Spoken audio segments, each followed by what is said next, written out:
Vamos para o nosso estudo de hoje, na sequência do que a gente vem estudando, o livro de Daniel. Hoje a gente adentra o capítulo 2 do livro de Daniel.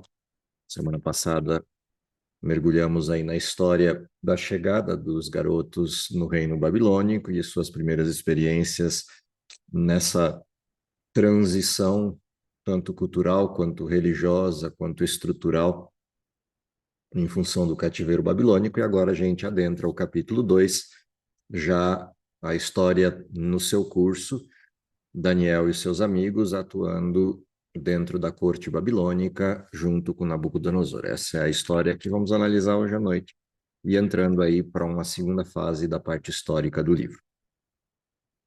Vamos começar com a leitura do texto, como a gente vem fazendo sempre, para ir acompanhando a partir do texto o que está acontecendo e a narrativa por trás desse texto, e a gente compreender quais são as mensagens do livro de Daniel para nós. Então, se alguém puder compartilhar a leitura, capítulo 2 de Daniel, versos 1 em diante, e a gente vai fazendo as pausas conforme necessário para comentar e para pensar um pouquinho essa história. No segundo ano do reinado de Nabucodonosor, teve este um sonho, o seu espírito se perturbou e passou-se-lhe o sono. Então o rei mandou chamar os magos, os encantadores, os feiticeiros e os caldeus, para que lhe declarassem ao rei quais lhe foram os sonhos. Eles vieram e se apresentaram diante do rei. Disse-lhes o rei: Tive um sonho, e para sabê-lo está perturbado o meu espírito. Os caldeus disseram ao rei aramaico: Ó rei, vive eternamente. Dize o sonho a teus servos e daremos a interpretação. Respondeu o rei e disse aos caldeus: Uma coisa é certa, se não me fizerdes saber o sonho e a sua interpretação, sereis despedaçados, e as vossas casas serão feitas monturo, mas se me declarardes o sonho e a sua interpretação, recebereis de mim dádivas, prêmios e grandes honras. Portanto, declarai-me o sonho e a sua interpretação. Até aí um pouquinho, Maristela, já já a gente continua. Vamos entender o contexto do que a gente ouviu até agora. Então, primeira questão, Daniel e seus amigos ficaram um tempo na corte babilônica, passando por um processo de preparo, um processo de estudo, mergulhando na cultura, na língua e etc., para compreender o reino babilônico. Uma vez terminado o seu processo de estudo, seu processo de escolarização dentro da cultura babilônica, eles agora migram para o palácio e vão atuar lá. Enquanto eles estão trabalhando no palácio, acontece um dia de o rei ter um sonho. E no contexto desse sonho, aparecem algumas peculiaridades. Uma dessas peculiaridades é que esse sonho impactou demais a Nabucodonosor. Impactou a tal nível que ele, quando acorda do sonho, ele está literalmente perturbado e querendo entender o que aconteceu. Para a gente compreender direito essa cena, é interessante a gente lembrar que na cultura babilônica, não só babilônica, mas como foco é esta cultura, o rei tem uma distinção em relação não só à posição e cargo, mas uma distinção enquanto ser, enquanto indivíduo. Reis em culturas pagãs como a da Babilônia ou como a do Egito são vistos ou percebidos pelas pessoas como alguém privilegiado e até como um semideus, ou pelo menos alguém que tem contato, tem proximidade tão grande com os deuses que interage com eles e age em nome de. Seja qual for a visão que as pessoas nutriam a respeito de Nabucodonosor nesse contexto, quando ele acorda do sonho, há uma coisa que na mente de Nabucodonosor fica evidente. Eu tenho uma mensagem especial recebida dos deuses ou algum presságio e eu preciso entender o que isso significa. Essa é uma das razões pelas quais os reis mantinham ao redor da sua estrutura palaciana magos e encantadores, que são exatamente os sujeitos que aparecem aí na lista, sendo chamados para interpretar o sonho do rei ou para descrever o sonho do rei. O rei manda chamar magos, manda chamar encantadores, manda chamar os caldeus para resolver essa conta. Não é difícil entender quem são os magos no sentido cultural e religioso da época. Magos são literalmente sujeitos que, de alguma forma, exercem trabalhos ligados ao misticismo. seja no sentido da necromancia, seja no sentido da estruturação e visão de futuro a partir de presságios ou de algum tipo de ritual. O fato é que os magos foram chamados para isso. Essa era a especialidade deles. Além do que, a maior parte desses magos era também astrólogo. Guardadas aí as variações desse termo enquanto aplicação, seja no nosso tempo ou no tempo antigo, mas o fato é que eles viam a partir dos astros referências para a interpretação desses presságios. Por isso, astrólogos e não necessariamente astrônomos. Embora a astronomia fosse algo bastante desenvolvido na Babilônia. Mas, obviamente, em paralelo à astronomia, no sentido mais da física ou do processo da dinâmica dos corpos celestes, a astrologia tinha como foco uma interpretação mística desses astros e dos seus posicionamentos e até mesmo de materialização de seres divinos nestes astros.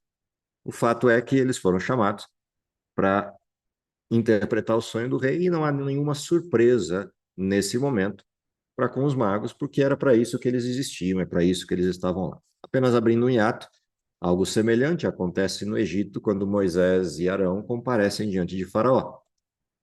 Vem a primeira praga e os encantadores de Faraó reproduzem, obviamente de forma diminuta, aquilo que estava acontecendo na praga sobre o Nilo.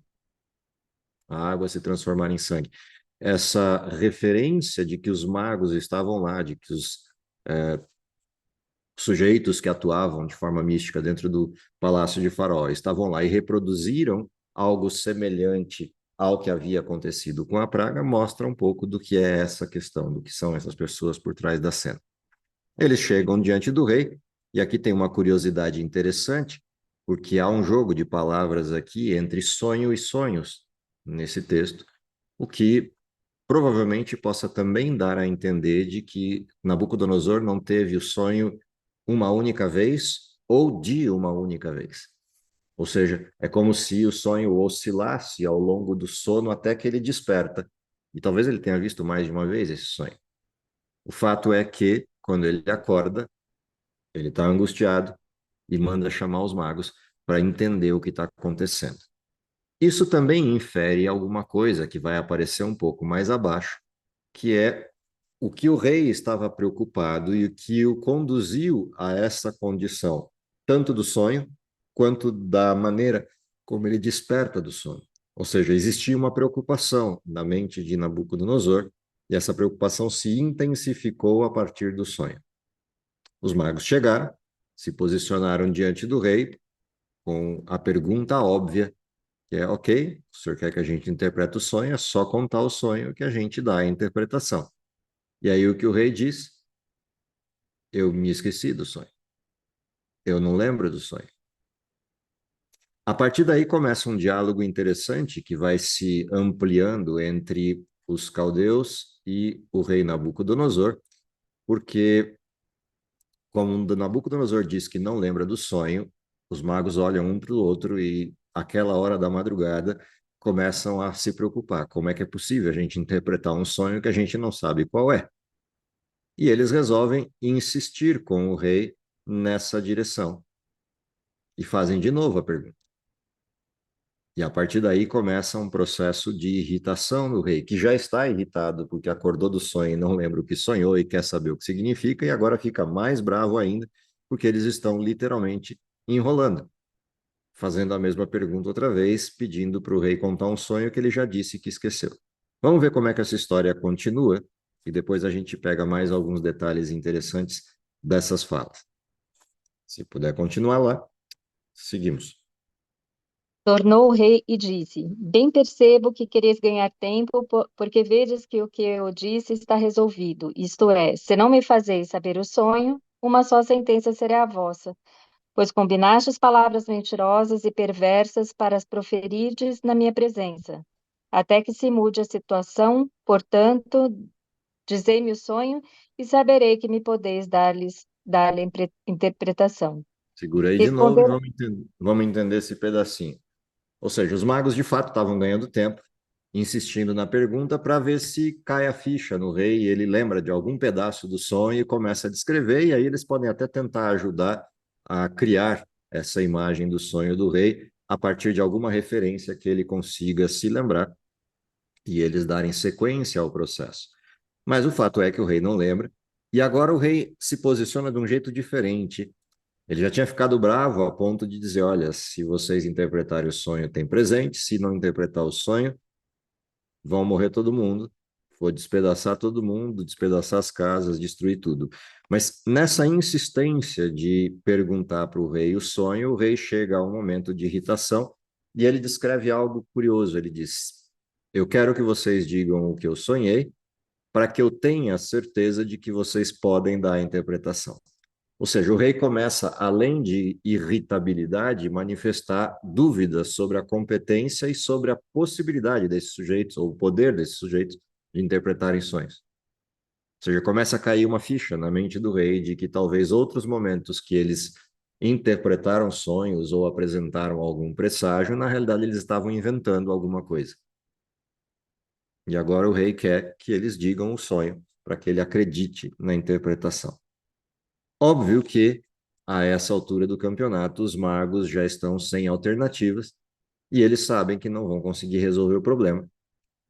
E aí respondem ao rei de uma forma bastante atravessada o suficiente para uma reação definitiva do rei. Vamos ver a resposta deles e o que o rei faz a partir daí.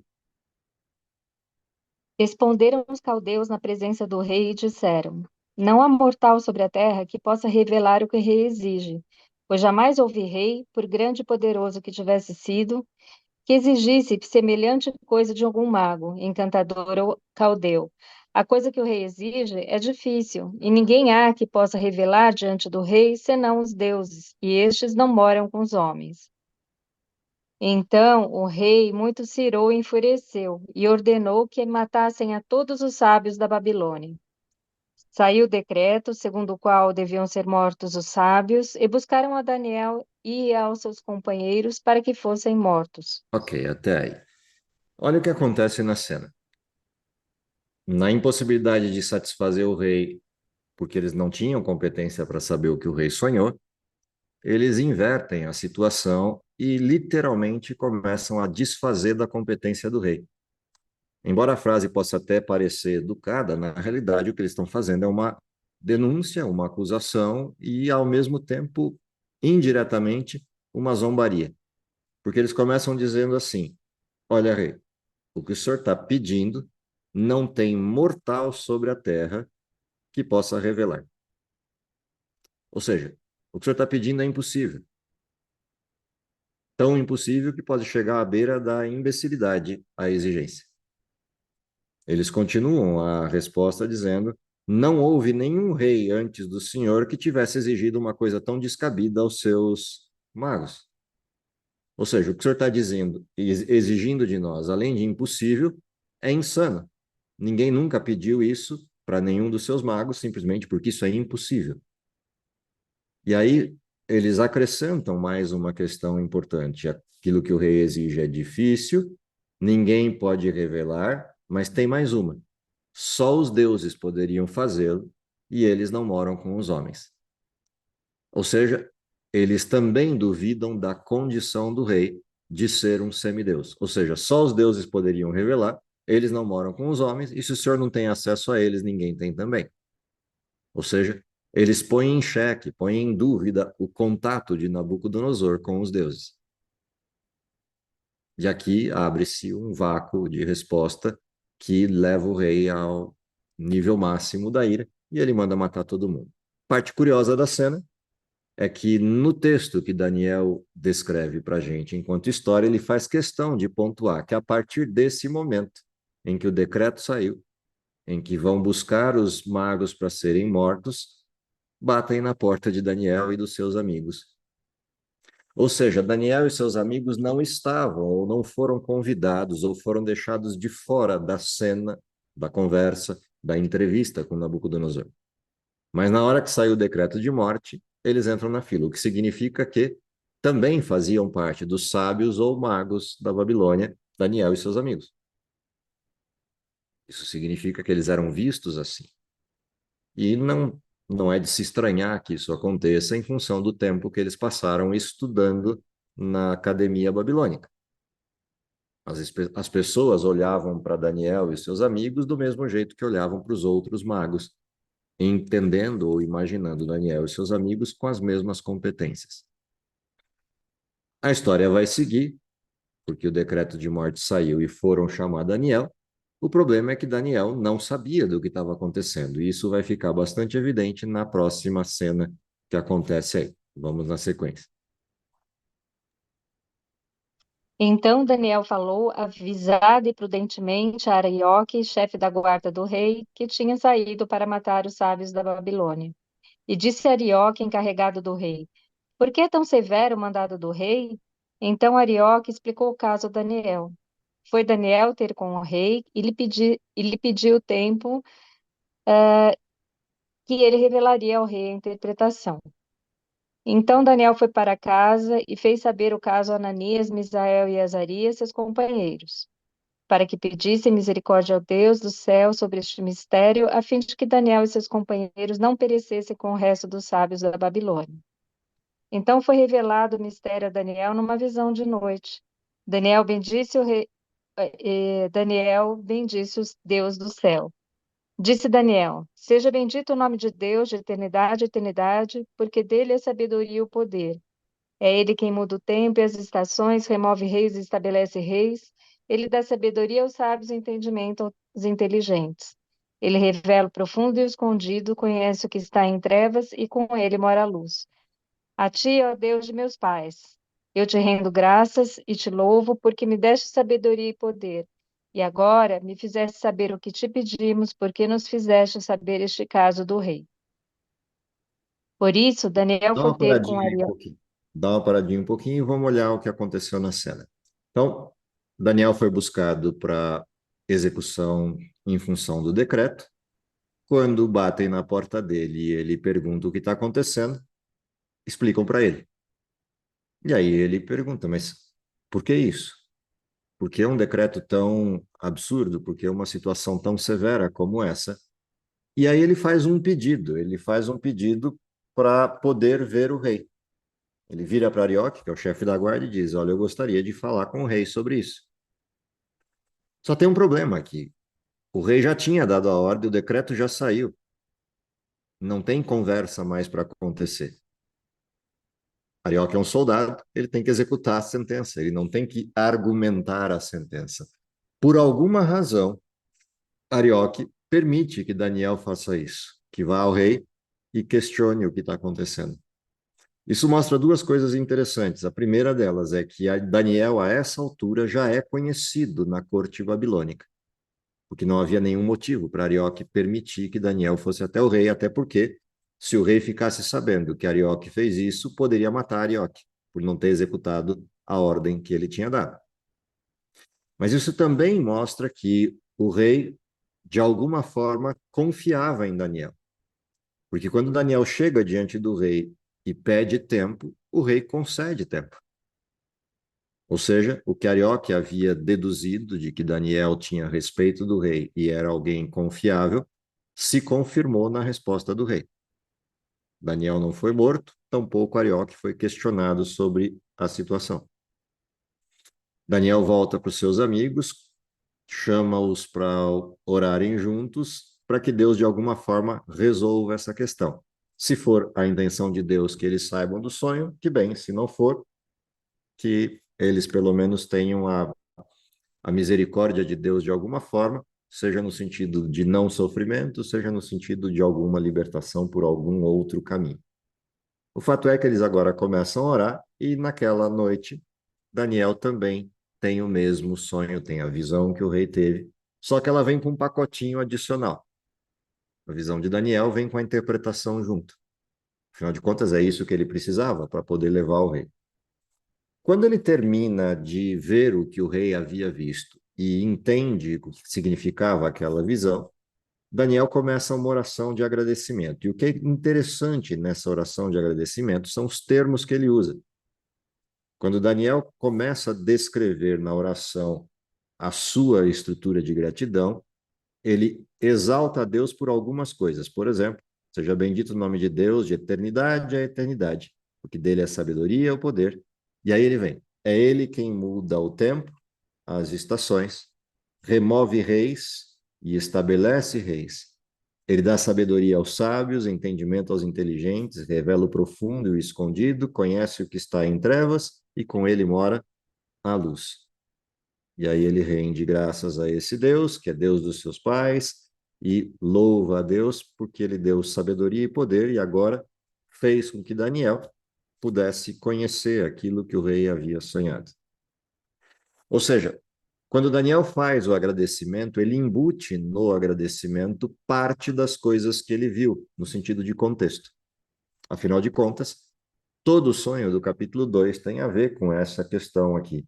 É Deus quem muda o tempo, estabelece as estações, remove reis, estabelece reis, dá sabedoria aos que necessitam. Ou seja, o assunto da visão tem a ver com esse tema da gratidão de Daniel. Feito o hiato, Daniel sai, uma vez que acabou o seu processo, ou seja, já viu o que tinha que ver, já entendeu o que tinha que entender, já agradeceu a quem de direito, agora ele vai procurar o rei. Só que ele usa um caminho diferente para retornar a informação ao rei. Então vamos lá para o verso 24 em diante, o que acontece aí. Por isso, Daniel foi ter com Arioque, ao qual o rei tinha constituído para exterminar os sábios da Babilônia. Entrou e lhe disse: Não mate os sábios da Babilônia, introduza-me na presença do rei e revelarei ao rei a interpretação. Então Arioque, depressa, introduziu Daniel na presença do rei e lhe disse: Achei um dentre os filhos dos cativos de Judá, o qual revelará ao rei a interpretação. Paradinha Respondeu o aí, rei. Uhum. vamos olhar para alguns detalhes interessantes. Primeiro, Daniel não foi chamado quando o rei acordou de noite para interpretar o sonho. E eu sempre gosto de imaginar por quê. Daniel vivia numa corte, num contexto de um estrangeiro que havia sido levado cativo e que furou a fila na contratação. Passou por 3 anos de academia, foi considerado, junto com seus amigos, os mais sábios de toda a Babilônia e trazidos para dentro do palácio, bem novos. Se eles foram aí entre 15, 16, 17 anos no período do cativeiro, a essa altura eles estavam com 21, 22, 23 anos, ou seja, bastante novos, entrando para a cultura palaciana num contexto de vários caldeus de carreira. Quando é para matar, entre aspas, curiosamente, Daniel aparece como o primeiro da fila. Não necessariamente o primeiro, no sentido direto, mas na evidência do texto. Quando Arioque conta para Daniel o que está acontecendo e Daniel vai ao rei, a primeira coisa que Daniel faz quando termina a oração não é ir ao rei. Ele se lembra dos sábios que não se lembraram dele e vai pedir para Arioque não matar ninguém. Daniel podia ter ignorado isso, bastava ir ao rei, mas não, ele faz questão de ir a Arioque. Mas não só isso. Daniel só pôde falar com o rei porque Arioque não prendeu Daniel. Então Daniel tem uma dívida para com Arioque no sentido de que Arioque permitiu que ele fosse ao rei. E ele vai a Arioque e retorna a Arioque. Olha, eu já tenho a interpretação, me leva ao rei, me introduz ao rei. O detalhe é que Arioque chega diante do rei e não só introduz Daniel, mas ele traz para si a responsabilidade de ter encontrado alguém que tenha a interpretação. E ele diz para o rei: Achei dentre os filhos de Judá um que é capaz de fazer o que o senhor está pedindo. Ou seja, Arioque vai tentar tirar uma casquinha na benesse de Daniel. Essa é a condição aqui, o que mostra um pouco da cultura do palácio, da cultura da corte. Óbvio que a essa altura do campeonato, se a gente já está falando aí em pelo menos 24 horas, o rei já está desesperado para saber o que aconteceu. E quando Arioque diz, achei um que é capaz de fazer, a única coisa que o rei podia fazer é o que fez. Ele vira para Daniel e pergunta se isso é verdade. Então vamos para a sequência, e agora a gente começa a entrar na parte fundamental do texto. Respondeu o rei e disse a Daniel, cujo nome era Beltesazar: Podes tu fazer-me saber o que vi no sonho e a sua interpretação? Respondeu Daniel na presença do rei e disse: O mistério que o rei exige, nem encantadores, nem magos, nem astrólogos o podem revelar ao rei. Para aí um pouquinho, vamos entender o que aconteceu. Tá Arioque de um lado, Daniel do outro, o rei na frente, desesperado para saber o que aconteceu. Ainda bem que o rei não era mulher, brincadeiras à parte, senão a ansiedade já tinha explodido a essa altura. Mas isso é só para acordar vocês. Voltando à cena, o que acontece aqui? O rei vira para Daniel e diz: É verdade mesmo isso? Resumindo a pergunta. E Daniel diz: Não. O que o rei está pedindo, nem mago, nem encantador, nem astrólogo. Ou seja, ele repete a mesma frase dos magos. O que mostra que Daniel foi guiado para essa resposta. Porque ele não estava na cena, ele não assistiu os magos falando com o rei, mas ele dá exatamente a mesma resposta. O que o rei está pedindo, ninguém pode. Ou seja, imagina o rei, quando começa a escutar Daniel montando essa frase, o que o rei está pedindo, nem magos, nem astrólogos, e ele começa a se lembrar do que os outros disseram. Se o rei fosse um pouquinho mais rápido na ira, já tinha passado a espada no pescoço de Daniel antes dele terminar a frase. Mas por que Daniel responde assim? Há um jogo de palavras interessante no relatório de Daniel. Daniel diz assim: Respondeu o rei e disse a Daniel, cujo nome é Belsazar. Aqui é um jogo de palavras interessante. Lembram? Daniel tem um nome que lembra alguém, e Belsazar tem um nome que lembra alguém.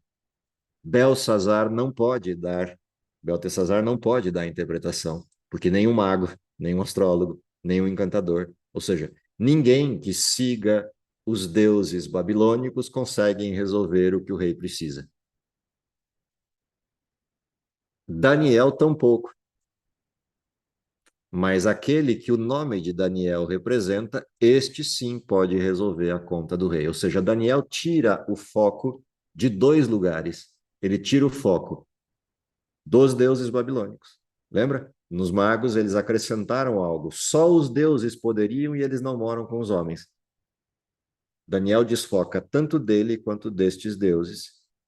E ao desfocar, ele dá foco àquele que de fato pode resolver o problema e desloca toda a honra, toda a glória e toda a pertinência para alguém que é o próximo verso, ou seja, mas há um Deus no céu, este sim, revela mistérios e fez ao rei, a gentileza de que ele saiba o que deve acontecer nos últimos dias.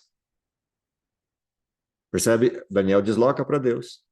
Daniel descreve resumidamente o motivo pelo qual Deus procurou Nabucodonosor e para onde apontava o sonho. O sonho aponta para aquilo que vai acontecer no fim dos tempos, nos últimos dias. E aí ele começa uma descrição, o teu sonho e as visões da tua cabeça, de novo plural, ou seja, aquele sonho ele ficou revolvendo na mente de Nabucodonosor ao longo da noite, a ponto dele acordar assustado, ou seja, a intensidade do sonho não foi algo que passou num sonho flash rapidinho, não. Aquele sonho ficou martelando a cabeça dele até ele acordar. E aí, teu sonho, as visões da tua cabeça, quando estavas no teu leito, são estes, e ele aponta. Quando o Senhor estava dormindo, surgiram-te pensamentos a respeito do que deveria acontecer no futuro do seu reinado. E por causa dessas preocupações, aquele que revela os mistérios revelou para o Senhor o que o Senhor estava preocupado, o que vai ser depois dessas coisas. Ou seja, o que vai acontecer daqui para frente na história do teu reino, mas não só. O que vai acontecer na história do teu reino até os últimos dias da história deste mundo. Essa é a introdução que Daniel faz daqui para frente. Passado esse momento de conversa, Daniel então vai para aquilo que o rei realmente quer e descreve o sonho para o rei. Vamos ver a descrição do sonho. Aliás, um detalhe importante, no verso 30 ele ainda pontua de forma bem explícita: eu estou aqui como intermediário. A revelação foi para o Senhor e não para mim. O sonho foi para o Senhor e não para mim. Eu só estou como intermediário aqui, não porque eu seja melhor do que alguém, não porque eu seja mais importante do que alguém, mas simplesmente porque Deus quis assim. E eu estou trazendo a revelação que não é da minha competência, é da competência de Deus. É um assunto entre vocês dois. Deus e você vão resolver essa conta. Eu só estou aqui como um intermediário relatando a cena. Então, verso 31, vamos continuar a leitura a partir daí. Tu, ó rei, estavas vendo, e eis aqui uma grande estátua. Esta, que era imensa e extraordinário esplendor, estava em pé diante de ti, e a sua aparência era terrível. A cabeça era de fino ouro, o peito e os braços de prata, o ventre e os quadris de bronze, as pernas de ferro, os pés em parte de ferro, em parte de barro. Quando estavas olhando, uma pedra foi cortada sem auxílio de mãos, feriu a estátua nos pés de ferro e de barro e os esmiuçou. Então foi juntamente esmiuçado o ferro, o barro, o bronze, a prata e o ouro, os quais se fizeram como a palha das eiras no estio, e o vento os levou, e deles não se viram mais vestígios. Mas a pedra que feriu a estátua se tornou em grande montanha, que encheu toda a terra. Este é o sonho e também a sua interpretação, diremos ao rei. Ok, dá uma paradinha aí, vamos recuperar o sonho para ninguém se perder na cena. Então, quando a gente pensa no sonho que foi apresentado ao rei, não é um sonho complexo, ele tem alguns detalhes significativos, mas nada do outro mundo em termos de complexidade no sonho. E eu espero que a essa altura já deva estar aparecendo para vocês aí a minha tela. Confere?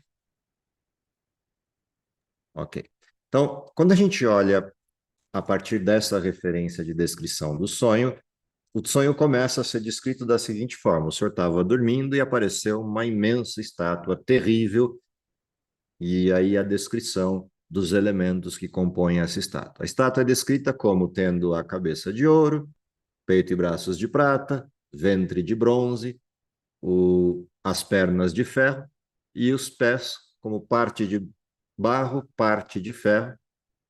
Daí, desta cena em diante, o que o rei observa é que algo acontece com essa estátua. Então, conforme Daniel vai descrevendo o sonho, óbvio que Nabucodonosor começa a recordar, porque a ficha foi, o fio da meada foi puxado e a memória volta e ele lembra do que sonhou. E isso faz validar o desenho. O que acontece? Ele estava olhando para essa estátua, admirado e até assustado com ela, quando de repente aparece uma pedra que atinge os pés da estátua, a estátua se desfaz, se desmonta inteirinha e vira pó.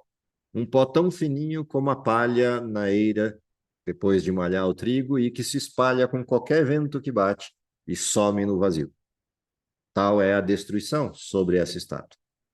Quando ele está ali concentrado nisso, vendo essa pedra que foi cortada sem auxílio de mãos, ele percebe que essa pedra vai se ampliando até encher toda a terra. Esse é o sonho do rei.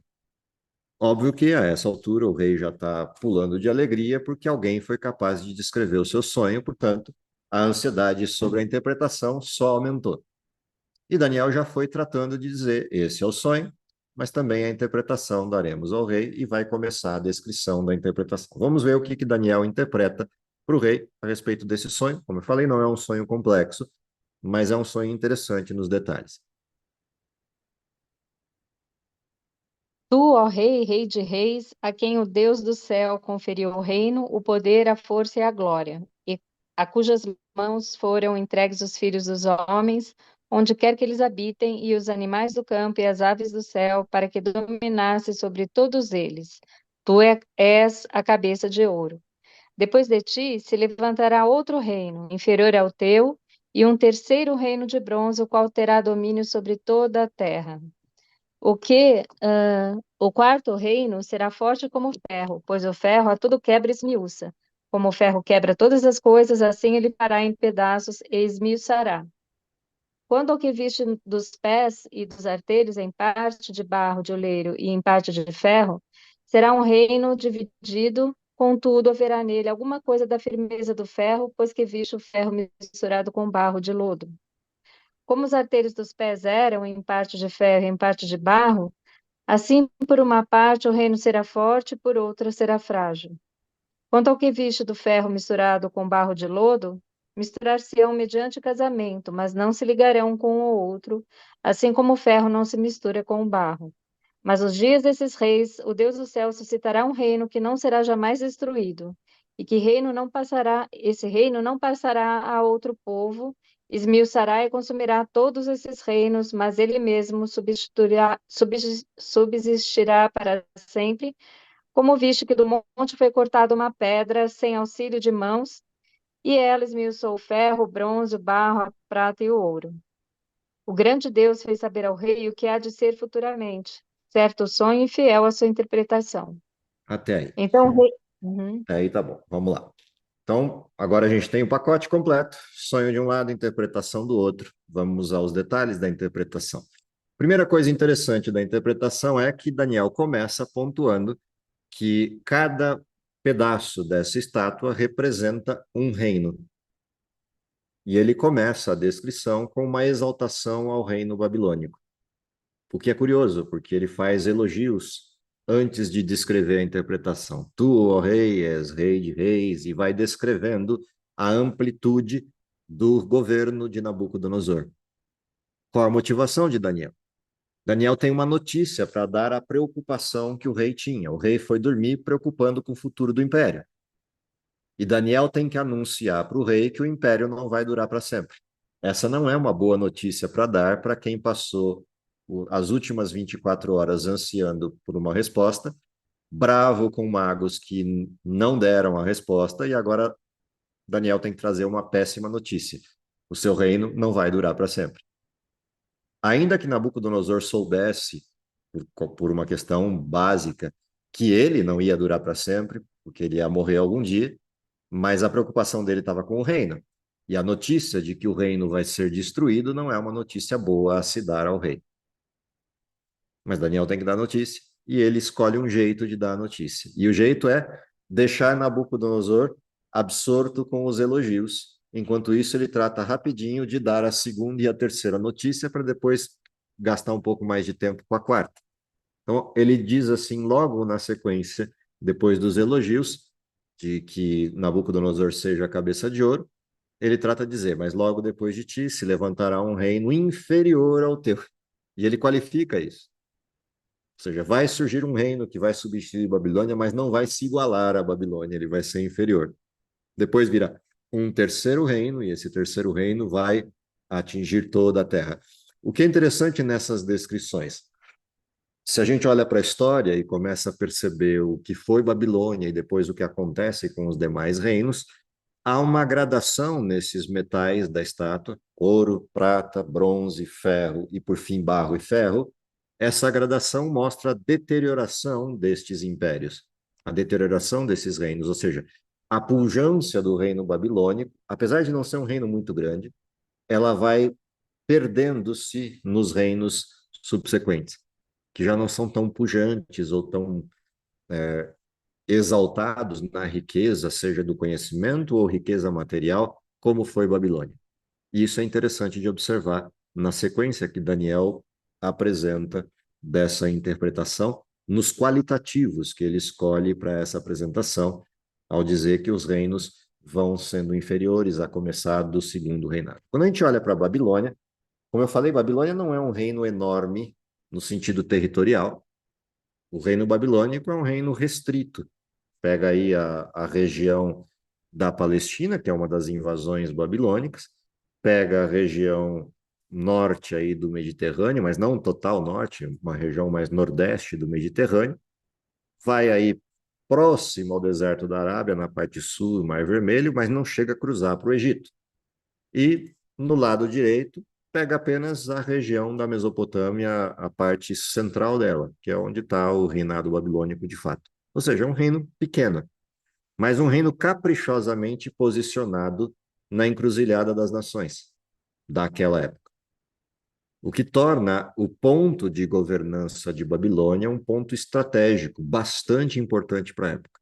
Daí o enriquecimento rápido e as condições de soberania de Babilônia, apesar de um território pequeno. Esse posicionamento estratégico do reino facilitou uma série de coisas para o desenvolvimento de Babilônia. Babilônia é descrito como a cabeça de ouro, e a gente já viu isso na introdução do livro, lá no capítulo 1, o poder e as construções, a maravilha do que era o Império Babilônico, principalmente quando a gente observa a sua capital e as condições, tanto de construção quanto de modelo estratégico de posicionamento, que aquela capital tinha. Lembra que ela era cortada pelo rio Eufrates. E o fato de o rio passar por dentro da cidade tornava a cidade uma cidade com uma autonomia bastante grande, a ponto de que se alguém tentasse invadir a cidade, eles poderiam ficar ali dentro com tranquilidade vários e vários meses por conta da possibilidade de subsistência. Algumas peculiaridades de Babilônia que a gente viu lá na introdução, como, por exemplo, a forma como eles cultuavam e o enfoque de grandeza que eles davam às suas divindades, como, por exemplo, o templo construído para a principal divindade babilônica, que ficava atrás do palácio de Nabucodonosor. É uma coisa bastante interessante de observar, enquanto não só arquitetura, mas enquanto destaque dentro da cidade. Lembra que é para lá que foram os utensílios do Templo de Israel.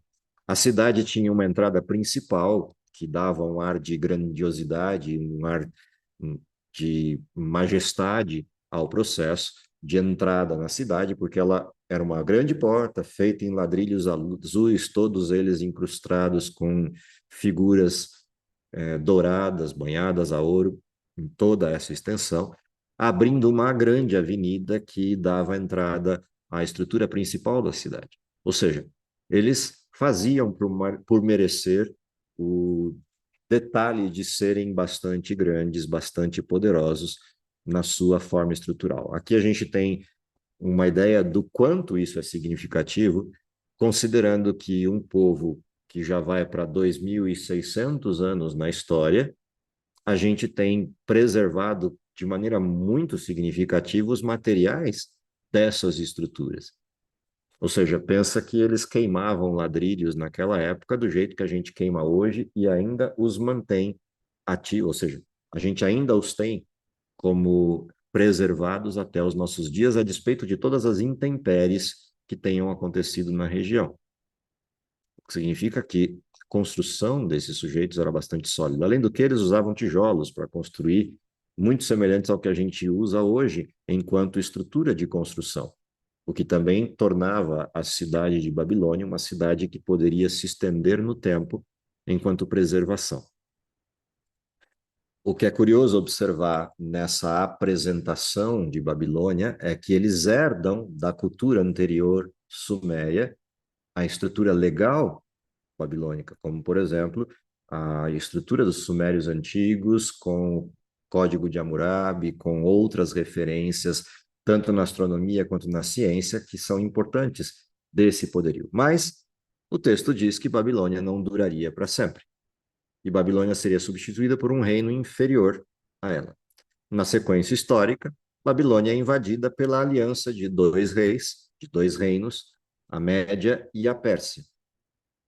Se a gente olhar a história do livro, a gente vai ver isso a partir do capítulo 3 até o capítulo 6. Um desses reis era Dario, o imperador do mundo persa era Ciro, e esses dois sujeitos, em aliança, fazem parte dessa derrocada de Babilônia, dessa derrota de Babilônia frente à invasão medo-persa.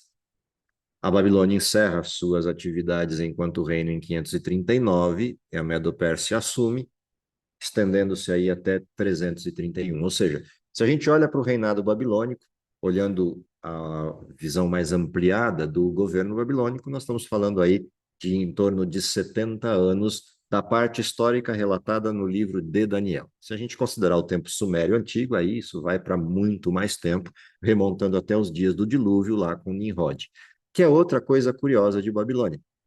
Babilônia é um reino cuja herança é Nimrod, lá no texto de Gênesis capítulo 10.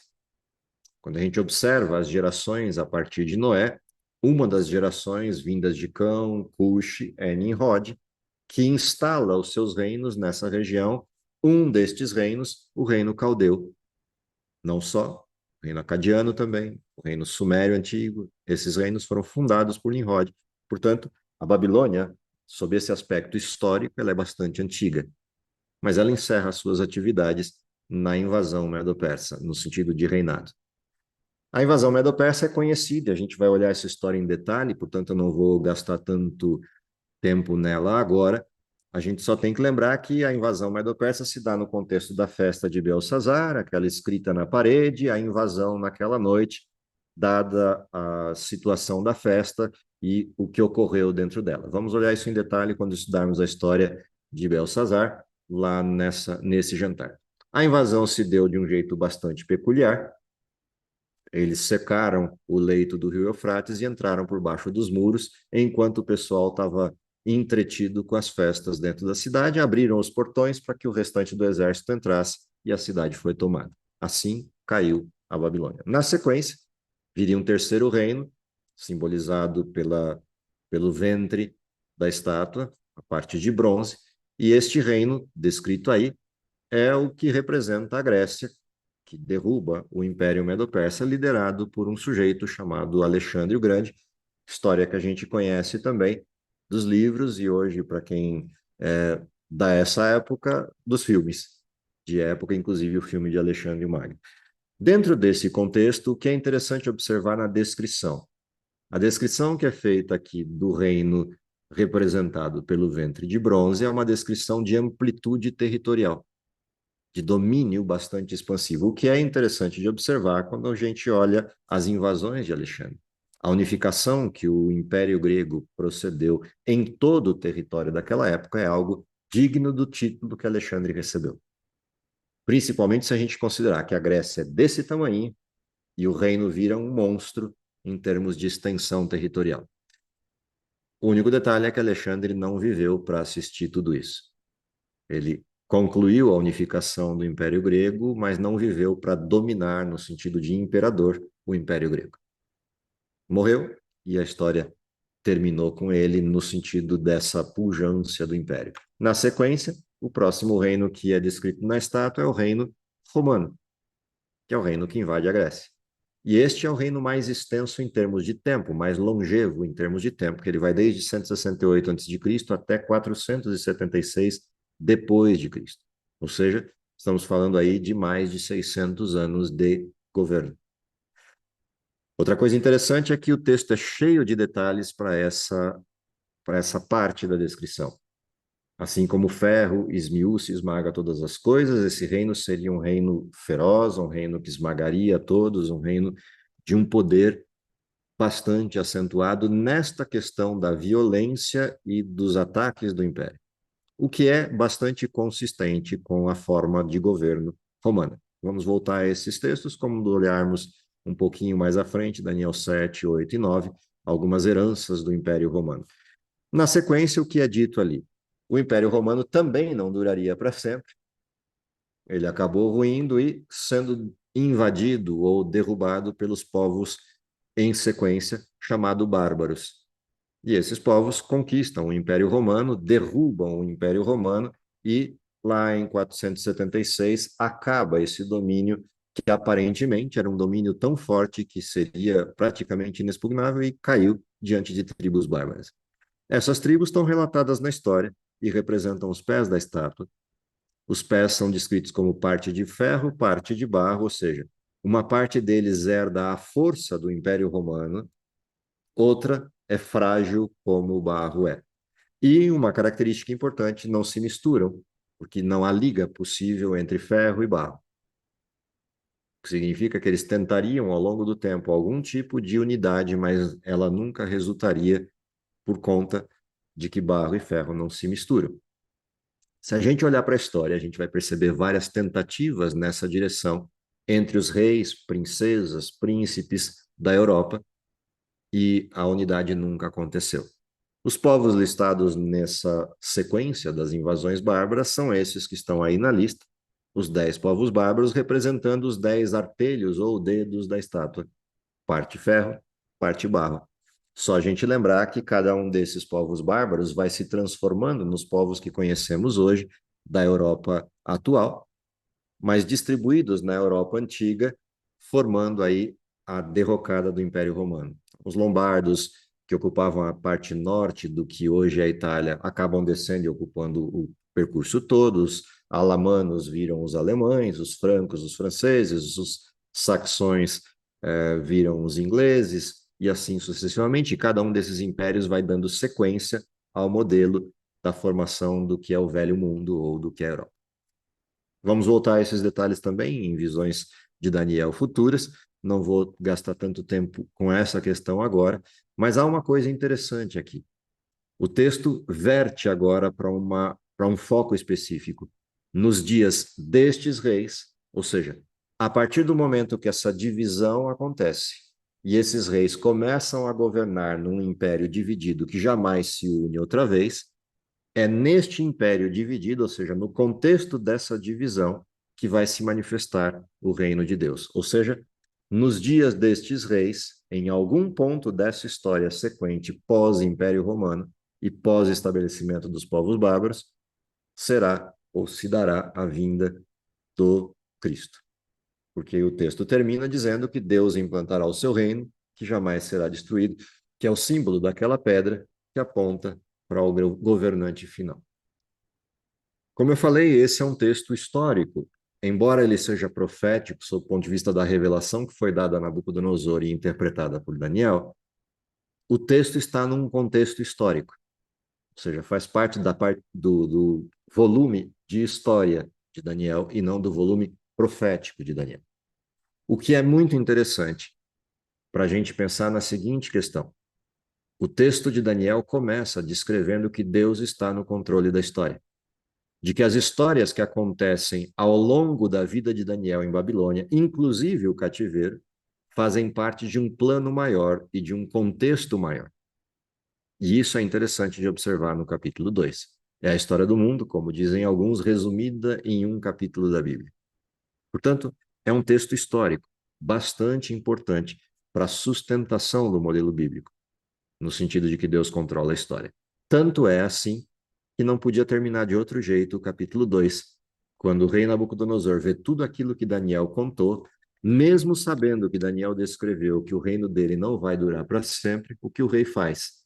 Se inclina, se prostra diante de Daniel com o rosto em terra e ordena que façam diante dele oferta de manjares e perfumes. Me chama muito a atenção essa cena no sentido de que a gente tem bem claro no desenho bíblico que a adoração é algo que só se pode, que só deve ser prestada a Deus. E nesse momento a gente tem Daniel de pé no reino babilônico, na corte babilônica, com um rei se ajoelhando diante dele, um rosto em terra e adorando Daniel e ofertando num ritual que ele monta coisas a Daniel. Por que Daniel não o impediu? E por que Deus não ficou bravo com Daniel por não fazê-lo? Há algo lá atrás que descreve a cena. Daniel saiu da cena e disse: Eu não tenho competência para fazer isso. Quem tem competência para fazer isso é Deus, e ele achou por bem que o Senhor soubesse dessas coisas.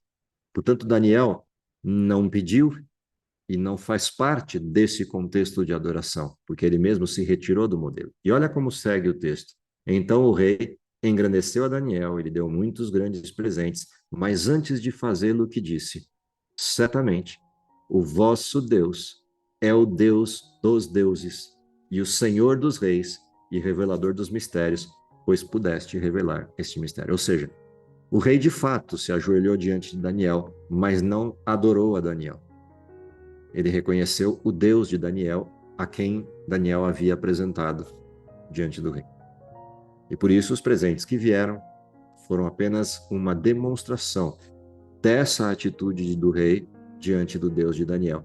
Tanto que ele coloca o Deus de Daniel acima dos deuses da Babilônia. Isso é muito significativo quando a gente fala de um povo pagão no contexto que Babilônia estava.